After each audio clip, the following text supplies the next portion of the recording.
Hello, Targar friends. Hey, everybody, it's Jason Blaha here, and once again, it is time for another Orc Mode workout, and today was Dynamic Effort Upper Day. Quick reminder for those of you who watch these videos, please click like down below. It would be greatly appreciated. I ask this every time, and not that many of you do it. Just reach down there and click like. But, using the new bench, trying to figure out the best way to set up the bands, and this actually worked really well for getting my tension good.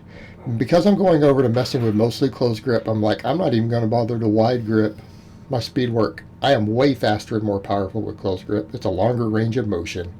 We're getting more stimulus. I'm just going to run with it. And at this point, I almost feel like, look, I can test my wide grip benches later, but I'm going to train everything close grip for now. I'm strongest at it. I was getting way stronger before that shoulder issue, which is fully rehabbed. I am now training with zero pain, no clicking. Never going to do pull-ups or chin-ups again. I've actually tested that since then just to see if I could reach up and hang from the bar and at what point it starts to hurt. And yeah, the only way I would ever be able to do a chin-up or a pull-up is to have my feet forward. And that's just, again, my shoulder mobility. I've done tons and tons and tons and tons and tons of shoulder mobility work. So maybe I'm just not built for that. Doesn't mean I'm not going to overhead press. My lockouts are going to look funny.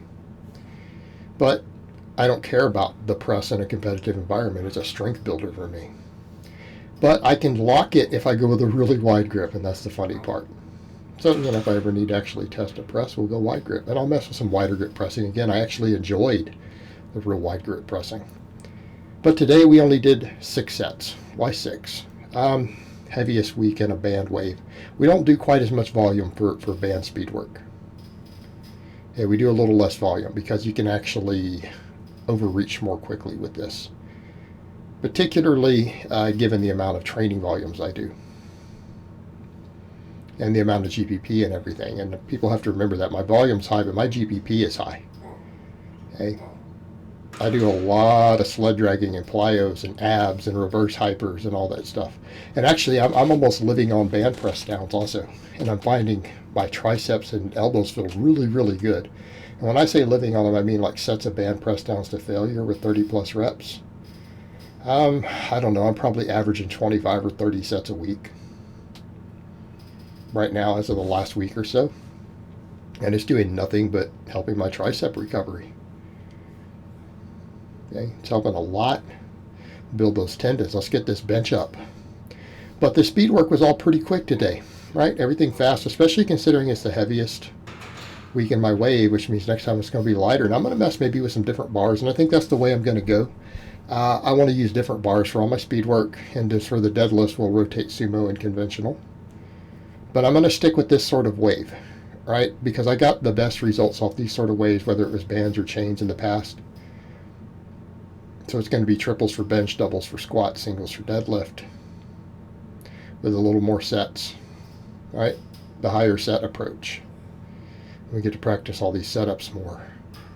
But again, happy with the speed work today. And then we get over to that close grip benching. All right, close grip benching is pretty much back up to speed. Like I have a feeling I might be about where I was right at the point when my shoulder got messed up. I feel like I've bounced back. So I hit with a normal max bench with this bar close grip. I hit 352, right? Everyone remembers it. This is 242, right? 242 pounds. People say it looks like 235. No, 52 pound bar. Look at the size of that bar. It's not a 45 pound bar. 242. I got 3 sets of 10. They were tough. Now, people will say, this is close grip, you're doing nothing but triceps. No, honestly, I feel this in my chest. Like this exercise, I felt it in my pecs. Didn't feel a lot of tricep on it. But that's good. Maybe we don't want to. Maybe if I keep my triceps and just keep beating them and beating them and beating them as an ultra high priority, we won't feel triceps on any of this close grip work. It'll just be chest. But we're back to moving forward. There's not going to be none of this nonsense anymore. Oh, Jason's bench is weak. No. No, we'll hit the 375 this year. That was the goal. I got derailed. I felt like I was ahead of schedule. I'm going to hit 375 on a close grip this year. It is going to happen. Okay? And I'm going to do it without gaining weight. I'm going to do it while continuing to slowly lose a few pounds of body weight. Just trickling down like I've been doing. We get leaner. We're going to get stronger. It's going to be 375 this year. And I've decided I've got to get back to a 400 plus bench. I've done it in the past when I was younger. I'm going to do it again. I'm going to do it in my 40s. I've decided it has to happen. State that again. It has to happen. If I want legitimacy and recognition for being truly strong, a deadlift alone is not going to carry it.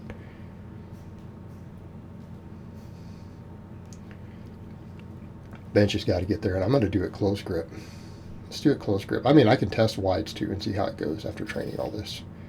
But I have a feeling a closer grip is going to be the way I'm going to do it. And and you got to respect that. If I end up doing that with a close grip, nobody can hate that. I don't care how much someone dislikes me. Like, you can't deny that. Come on. So that's what we have to do. 3 sets of 10 with this. Not bad. 240, 242. Now we need to get back up over 250 for sets of 10 on close grip pressing. We're getting closer though. I mean, each week I'm going up a little bit. And we'll rotate the bars around. Now I like this bar, and people are going to say, what about that Camber bench bar? I tested it today with the empty bar. I can't touch my chest with it. It stops an inch from my chest. I can't actually touch my chest. So I'm going to have to do it with a bench block. Unless I just get my chest thicker. If I get them teddies bigger, maybe I can touch. I don't know, guys. Then we tried something different. It still didn't do fully what I wanted, but I like the lift. My God, this is humbling. Okay. Shout out to Jason Robson over at, I think it's Unbreakable Strength. Shout out, brother. Shout out. You told me to try this. You said that people complained about your lockout. You tried this and it forced you. I do not have the traditional lockout. I tried it and tested it with the empty bar to see if I could push and strain as hard as I could and get what people would consider a lockout with a closer grip. I cannot do it. I physically cannot do it, but I can't do it hanging from a pull-up bar either. I can't stretch into that same position. So I'll do what I can do with these, but my God, they were humbling. Look at this. So I did that, and then I did 2 sets with only 75 pounds of 10, and then I tried 95 pounds, and I got like 8 reps, and then failed. Like, I failed. These are tough. Now, more people say, Jason, aren't you against pin work? I'm against people banging pins. This is a light exercise in which I can control it. Notice the soft touch on the pin, control for high reps, not bouncing. A lot of times I've seen people in the past say, well, I'm doing soft touch, and they're bouncing stuff off the pins. Okay? Only in this case it's a soft touch, and this is temporary. I actually have the Rogue safety slings that go across there, that go crossways, shipping now. Like they're out there floating around in the shipping world. I bought them over a month ago.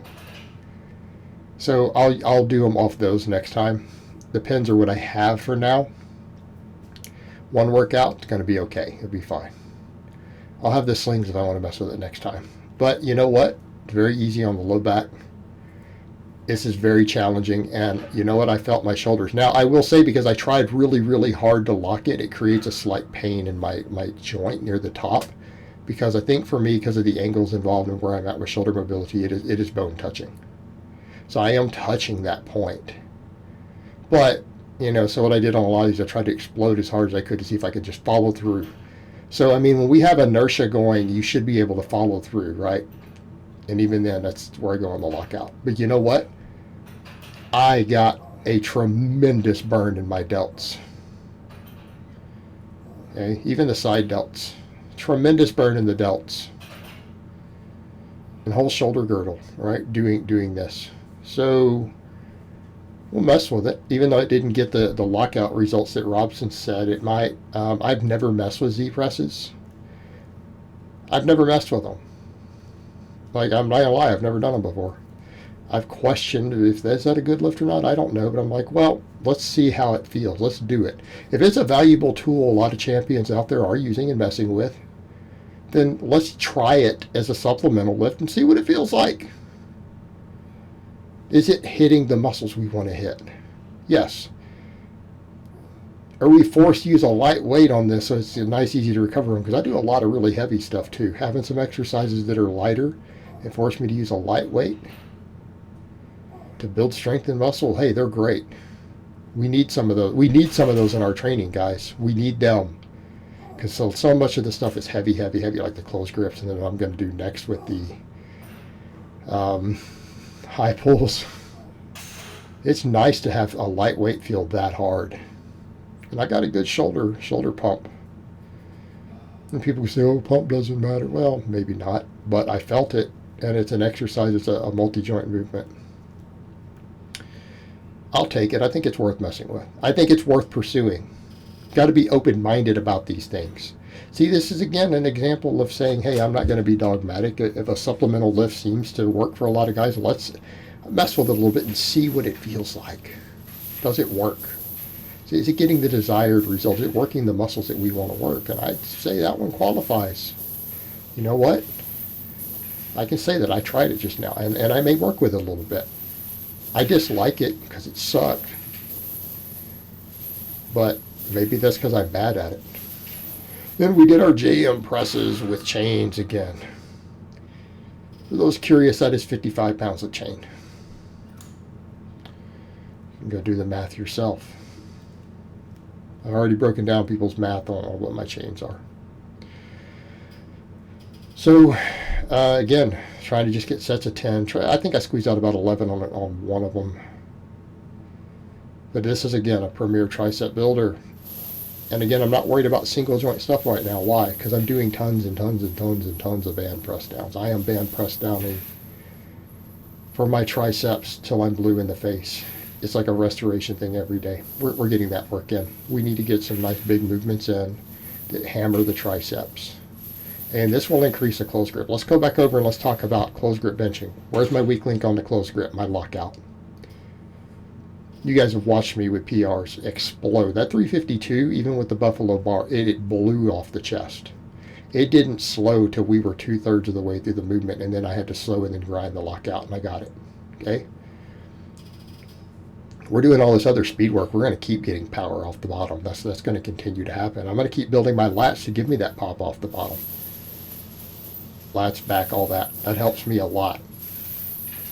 So we need the triceps. So we've got to look at it and say, okay, where do we need the triceps? We need the triceps to be strong at the lockout. Because the tricep actually works through the whole range of motion. That's a myth that it's just tricep. So let's go over and look at what do we mean, that last bit. So doing something like a JM press that trains the triceps in the same way as the close grip bench, but we hammer that lockout. We're working the whole range of motion, but normally the lockout's easier on a JM press. This makes it harder. And it takes some of that stress off the tendon. So reverse bands, chains, things like that, phenomenal for that movement, particularly if you need bench lockout. I need bench lockout. Hey, that's how we get to a 405. Explode off the chest and then have enough tricep to lock it. That'll do it. In the snatch grip high pulls, I went up to 175 today. I felt these today. I've always said these hammer my shoulders, though. They're a great movement. I'm going to keep them in. My upper body days, we're going to do these. This is going to be a premier shoulder exercise. People who say, how are you going to get variation? Chains and bands. What? You're going to do chains and bands on a high pull? Yes, I will do chains and bands on a high pull. Why not? They work on every other exercise, and this is a speed strength type exercise. It's an explosive movement. Bands and chains work phenomenally well for explosive movements. We're not trying to be an Olympic lifter. We just want the benefits of this, which is building power and building thick shoulders, because I need more shoulder. That includes all three heads of the belt. Includes upper trap, middle trap, lower trap. We're going to get all of that with this. This is a full shoulder exercise. Full shoulder exercise. I need all that to come up, and I need my traps and stuff bigger. Another reason we're going to do stuff the way we're doing it on rows even. Okay, 3 sets of 10 today with this weight. And this was tough. Like, this was challenging. I'm getting into these. I'm like, man, I don't know if I can get my 10 reps. We're going to keep getting stronger. Let's set a goal. Goals. 225 on these for 10s. That's a goal. I think I'll have some reasonably thick shoulders at that point. Okay, I think we can set a strength standard here. It's like on the closed grip bench. What do we need to get to soon? Well, 255 for 10. Right, that's a good number to reach for. And I'm going to set that. I've been setting lifts. What do we need? Good mornings, 405 for 10. Right, glute bridge, we need 550 for 10. So we can do that on these other lifts. Set strength goals. And do whatever it takes to get there in terms of rotating movements. I rotate to bands, I rotate to chains, and come back to straight weight. Or I can rotate to chains, come back to straight weight, then when it stalls again, go to bands, back and forth. Right? Yep. But these hammer my shoulders. They hammer my biceps too. I get a bicep pump. For some reason I'm like, you know what, I'm going to quit doing a bunch of bicep work. It doesn't seem to help me that much. These big movements will do most of it. I can do a little bit of band work and stuff. I did all those curls and curls and curls and curls and curls, and we didn't see much change in biceps. I think also people forget its overall size. Like, again, people assume that someone is at a certain size because of the way they look in proportions is from bodybuilding and body fat. I'm not going to use the cliche, the bigger in person cliche, but my arms probably tape a lot bigger than you think they do at this point. I know what they are, but I'll keep it to myself. And people say, but that person measured yours one time. You let him measure him at 16. I'm a lot bigger now. They're not 16. But the point is, you know, they don't look particularly big on me. But the triceps will probably help. I really need the triceps, and they're a higher priority to me than biceps. And I mean, I'll keep doing a little bit of band curls and stuff. But I'm going to do tons of the rowing and pulling. The high pulls work the biceps. The rowing, actually, this hits my biceps really hard. When I do narrow grip rowing, I get a bicep pump big time. But it's also a longer range of motion, and I need to get all that trapped. So that's why I'm messing with chains. Again, not only, we avoid acclimating, we can rotate bands and chains back and forth. I've realized this is actually enough grip with the accommodating resistance. I don't need the axle bar. I need to get specific in my grip. I need deadlift strength. I can mess with pinch blocks, again, if I want to get my thumb. And as much as I like my CLC grippers, they chew my hands up for rep work. I'm going to start just doing holds, double overhand deadlifts with the normal bar. Let's quit playing around with nonsense. Look, we need deadlift grip strength. I don't care about my grip strength for anything else. I just need to be able to hold a 700-pound deadlift. Let's get just straight up true grip training. It's going to be isometric grip training. This stuff with accommodating resistance helps. This actually works my grip hard. Like, I felt my hands and everything. Now, it took me a bit to get this set up. I keep messing around with the chains, trying to tune it, get it right. And I feel like at the very end, we finally figured it out. Not quite this set, but the next two, as far as what I need for little leads and stuff, so that I'm not hitting my feet and slinging it underneath the plates. Okay. There's definitely some tuning involved, but it works. But notice we're keeping these really, really strict. Exploding off the floor. If I have to pause for reps to re-stay tight, that's what we do. Strict. Because we don't want to have to go any heavier than we have to. These beat up your recovery if you do. And that's why Pendlay rows are great. We're not loading up the back that much. There's isometric strength involved, but if we don't cheat, we're forced to use a lighter weight, and it lights the whole back up. But I can tell you the chains that I'm using, and then I'll mess with bands. I'm going to do the same thing. Rotate bands, chains. Some straight weight. But I really, really feel the traps and stuff working more, which makes sense. All that stuff to where when we pinch it together, right, and we get pinched in tight, and we need that. We need to be able to hold that scapular retraction. So pulling a heavy weight into the scapular retraction with accommodating resistance probably help with that. Should help with my benching and my squatting. Okay. And even deadlifting. So Finally got it on the last two sets, got it dialed in where I want it, and we'll keep messing with it. Now I have an idea of what I need to do. But a great workout, really happy with everything today. I'm enjoying being completely pain-free, finally. So I hope it's been informative, and I will talk to you guys next time.